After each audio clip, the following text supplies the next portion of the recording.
Hey everyone, Laura with My Very Own Quilt Shop, back again with a quick little video about my Gammill Classic Plus and some of the things I'm doing with my quilting on my machine. We got the machine a year ago. I'm a pretty new quilter, as I've mentioned in previous videos. I did a bunch of quilts and then life got in the way. There was a long break and I'm back at it and trying to stay consistent.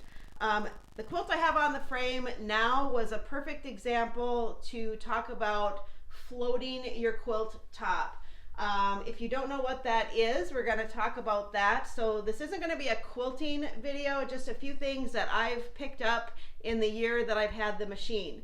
When I first got it, I scoured YouTube for all kinds of information. The seller also gave me a training session, and in that training session we attached the quilt top to the leader specified for the quilt top, so we did it the right way. Then as I started working through some quilts, I was making frequent contact with a quilting friend of mine who has the same machine and has had it for years, and so I refer to her as my Gammill mentor.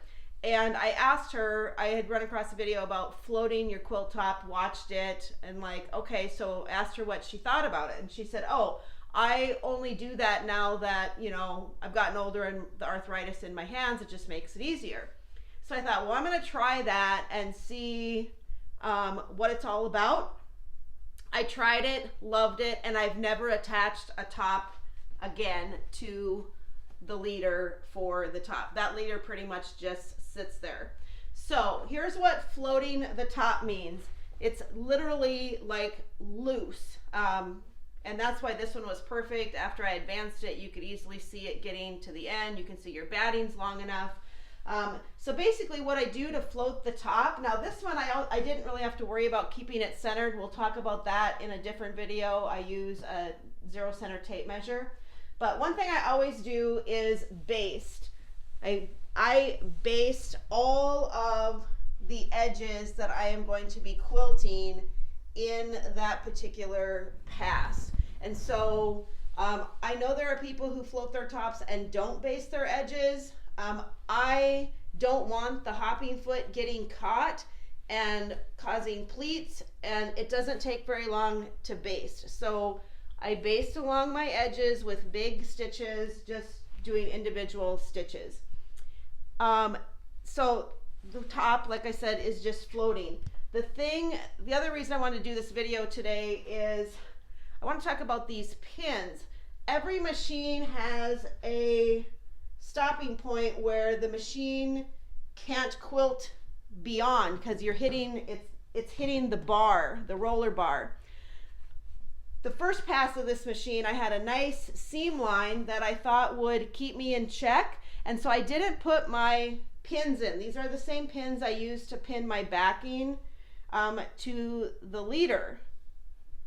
I didn't put them in, and as it turned out, I lost my line of sight and ended up with a very flat paisley when my machine ran into the bar. This caused some unpicking, which is where floating your top also comes in really handy. Thankfully that happened on the edge and not in the middle, but even if it had been in the middle, I was able to just loosen the leaders, and then I could lift my top up and very carefully pick out the stitches from the bottom as well as the top. It just made it easier. Also, if you find like a stray thread like this, I did not plan that, you can pick those off. So it's just more flexible to leave your top floating.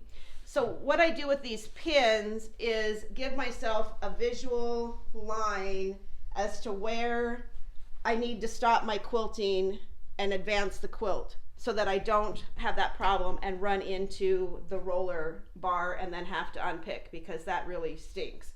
So it's really simple just to stick the pins in, give myself a nice visual marker. It's also where I stop the basting because you'll run into it.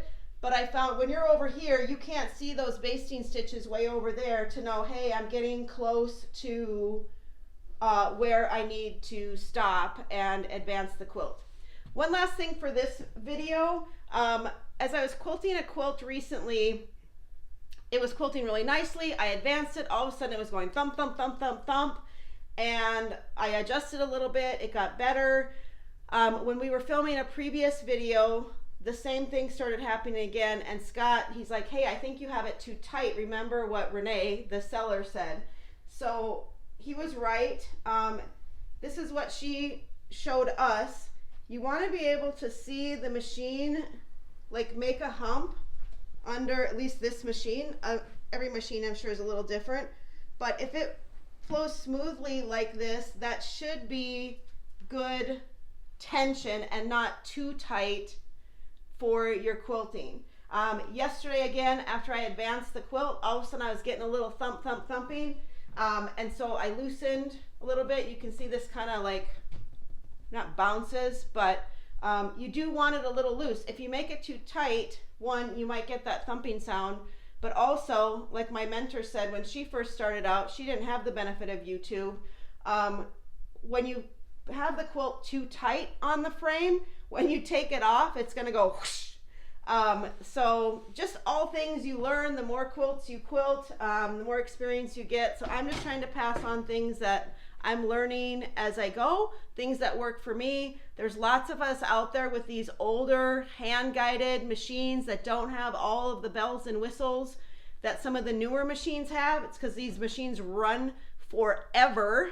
I'm sure I will be using this machine as long as I plan to long arm quilt because they're made to last. So if there's anything that you can pick up from these videos that helps you with your hand-guided machines, that's great.